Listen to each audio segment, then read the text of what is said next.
오늘 이 아침 우리가 함께 묵상할 말씀은 호세아 14장 1절에서 3절까지의 말씀입니다. 이 말씀 함께 읽고 오늘 우리에게 주시는 하나님의 말씀의 은혜를 함께 나누도록 하겠습니다. 이스라엘아, 주 너의 하나님께로 돌아오너라. 내가 지은 죄가 너를 거꾸로 뜨렸지만 너희는 말씀을 받들고 주님께로 돌아와서 이렇게 아뢰어라. 우리가 지은 모든 죄를 용서하여 주십시오. 우리를 자비롭게 받아주십시오. 수송아지를 드리는 대신에 우리가 입술을 열어 주님을 찬양하겠습니다. 다시는 아시리아에게 우리를 살려달라고 호소하지 않겠습니다. 군마를 의지하지도 않겠습니다. 다시는 우리 손으로 만들어 놓은 우상을 우리의 신이라고 고백하지도 않겠습니다. 고아를 가엾게 여기시는 분은 주님밖에 없습니다. 아멘. 오늘도 이 아침에 말씀의 자리 가운데로 나오신 여러분을 주님의 이름으로 축복합니다.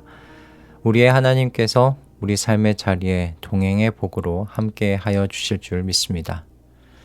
오늘 말씀은 호세아 이제 마지막 14장을 여는 첫 문단의 말씀입니다. 종교개혁자 칼빈은 이 호세아 14장을 주의하면서 특별히 오늘 본문에 나오는 영적 고아가 어떤 사람인지에 대해 다음과 같이 정의를 내렸어요.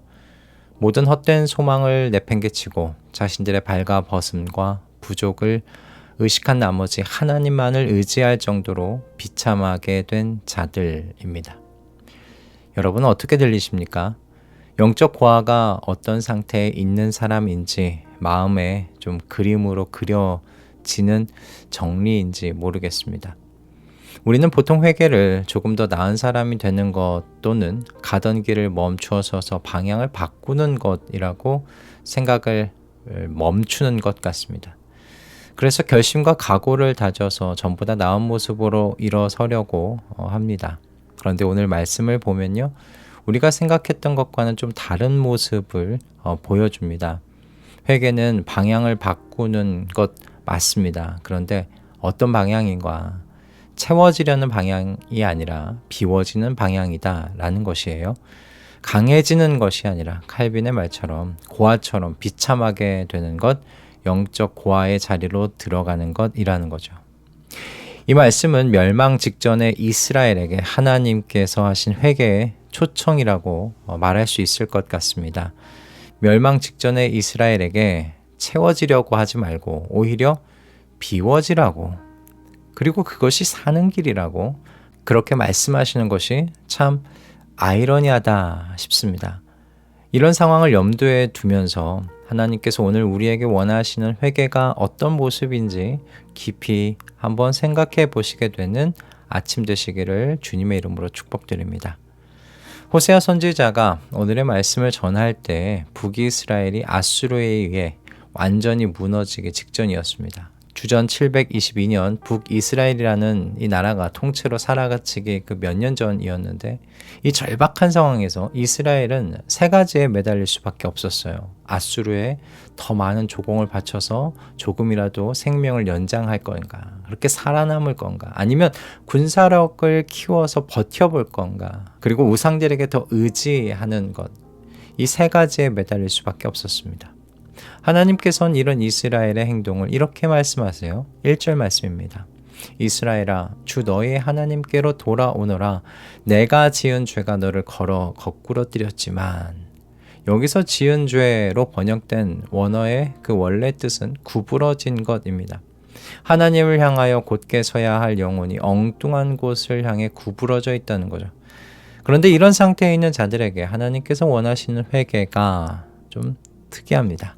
2절의 말씀을 보시면 너희는 말씀을 받들고 주님께로 돌아와서 라고 되어 있지요. 하나님께서는 재물을 원하지 않으시고요, 빈손의 고백을 원하신다는 거예요. 수송아지를 드리는 대신에 우리가 입술을 열어 주님을 찬양하겠습니다. 이 말씀과 같이 가진 것 없는 자의 그 맨 입술 하나를 하나님이 원하신다는 겁니다. 그런데 하나님께서 구체적으로 세 가지를 내려놓고 나오라고 말씀하세요. 첫째로 포기하도록, 내려놓도록 하시는 것이 무엇이냐면 아수르와 같은 권력과 권세입니다. 다시는 아시리아에게 우리를 살려달라고 호소하지 않겠습니다. 이게 다시는 인맥, 배경, 학벌, 믿을 만한 권세를 가진 사람을 의지하고자 하는 마음, 이것 다 내려놓고 나아가겠습니다. 이것이죠. 하나님께서 이와 같은 것들에게서 눈을 떼고 하나님을 바라보라고 지금 말씀하시는 겁니다. 그럼 두 번째로 포기하도록 하시는 건 뭔가? 말씀 뒤에 이어지는 말씀을 보면 군말을 의지하지도 않겠습니다 라는 말이 나옵니다. 당시 말은 고대 세계에서 군사력이었고요, 경제력이었습니다. 오늘날로 표현하자면 여러분의 통장의 잔고, 여러분의 능력, 여러분의 커리어, 여러분의 체력이고 여러분의 스펙이 될 수 있을 겁니다. 여러분의 힘으로 여러분의 삶을 어떻게든 지켜낼 수 있다고 여기는 그 은근한 자신감, 여러분 이와 같은 것을 내려놓는 것이 회개의 구체적인 적용이다. 그렇게 오늘 말씀이 이야기하고 있어요. 그걸 내려놓고 하나님께로 나오라는 겁니다. 그리고 이어지는 세 번째가 무엇이냐면 내가 만든 신에게 마음을 주지 않겠다는 거예요. 다시는 우리 손으로 만들어 놓은 우상을 우리의 신이라고 고백하지도 않겠습니다. 내 인생을 지키기 위해서 내가 만들어 놓은 안전장치들이 있지요. 그리고 그러한 것들이 어느 순간 나에게 작은 신이 되어 있을 때가 있어요. 내가 만들어 놓은 신들이 있다는 겁니다. 이런 것들에 기대고 싶은 그 마음을 내려놓는 것이 회개라는 말씀입니다. 그런데 생각해 보면요, 이렇게 앗수를 내려놓고 말을 내려놓고 내 손으로 만든 나의 신을 내려놓으면 뭐가 남을까요? 정말 아무것도 남지 않겠죠. 의지할 사람도 없고 의지할 힘도 없고 의지할 안전장치도 없는 사람이 되는 겁니다. 성경은 이런 사람을 고아라고 부릅니다. 부모가 없는 사람, 스스로를 지킬 아무런 자원이 없는 사람, 이것을 우리는 고아라고 하죠. 그런데 예수님께서요, 이렇게 아무것도 없는 가난한 자리에 임한 그 사람이 복이 있다고 하세요. 심령이 가난한 자는 복이 있나니 천국이 하나님의 나라가 그들의 것이며. 그래서 회개의 마침표는 심령이 가난해지는 것, 영적으로 고아의 상태에 이르는 것입니다. 그럼 영적인 고아의 상태에 이르게 되었을 때, 심령이 가난한 상태가 되었을 때 하나님께서는 어떤 일을 하실까? 3절 마지막에 이런 말씀이 있어요. 고아를 가엾게 여기시는 분은 주님밖에 없습니다. 그 가난하여 비워진 자리에 하나님이 들어오신다는 말씀입니다. 할렐루야. 고아를 가엾게 여기시는 분이라고 번역된 곳의 히브리어는 라함입니다. 이 단어의 뿌리가 여러분 굉장히 흥미로운데요. 이 단어는 레헴이라는 단어에서 왔어요. 근데 이 레헴은 어머니의 자궁을 뜻해요. 어머니가 자기 배에서 낳은 아이를 볼 때 본능적으로 올라오는 사랑이 있잖아요. 하나님께서 고아에게 베푸시는 긍휼이 바로 그런 사랑이라는 겁니다. 아무것도 가진 것 없는 사람, 빈손으로 하나님께 나오는 사람, 그런 사람을 보실 때 하나님의 마음에서 올라오는 사랑이 어떤 사랑이냐? 어머니가 자기 자궁에서 낳은 자녀를 향해 느끼는 그 본능적인 사랑이다라는 말씀입니다. 그런데 이 라함이 언제 임해요? 고아임을 시인할 때입니다. 나의 두 손이 비어 있다고 두 손 들고 하나님 앞에 나올 때입니다. 아수르, 군마, 내가 만들어 놓은 나의 신들을 다 내려놓고 하나님 앞에 나아올 때입니다. 여러분, 내가 아직 무언가를 할 수 있다고 버티는 동안 이 라함이 임하지를 않습니다.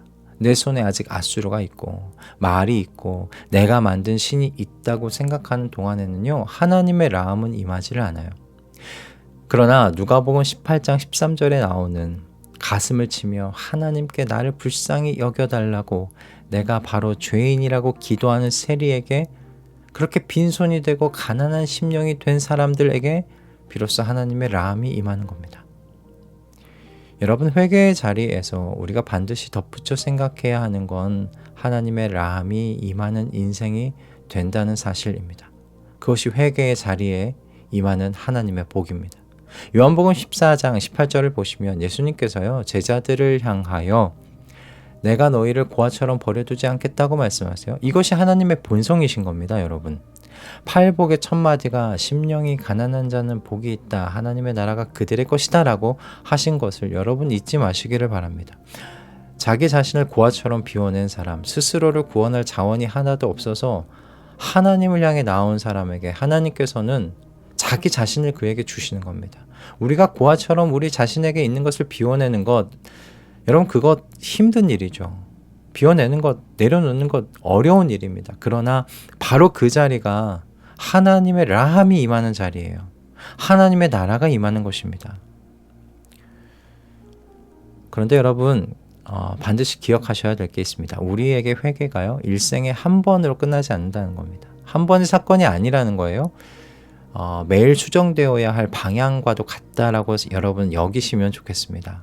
왜냐하면 우리는 하루에도 몇 번씩 그 앗수르에 다시 손을 뻗고 싶어지기 때문에 그렇습니다.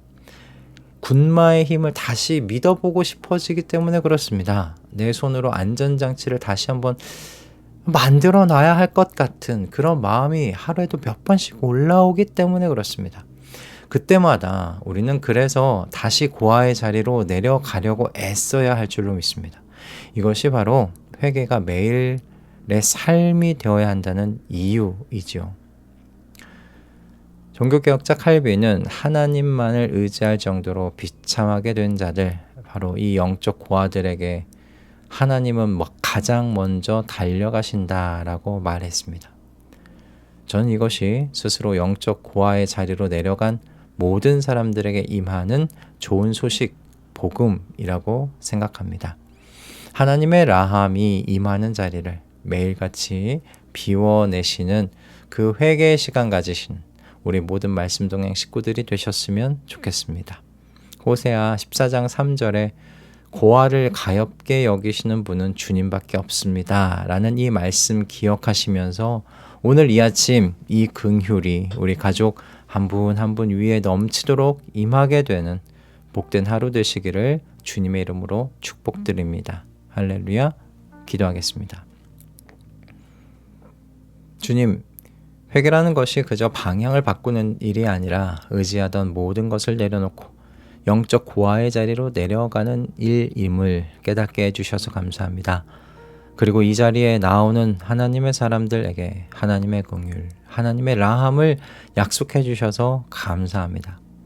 영적 고아의 자리가 세상이 보기에는 어리석은 것이고 지혜롭지 못한 것 같더라도 하나님의 긍휼 안에 사는 그 신비를 맛볼 수 있는 자리라는 사실, 그것을 세상에 보여준 우리 가족들 다 될 수 있도록 인도하여 주시옵소서. 감사드리며 우리 주 예수 그리스도의 이름으로 기도드립니다. 아멘.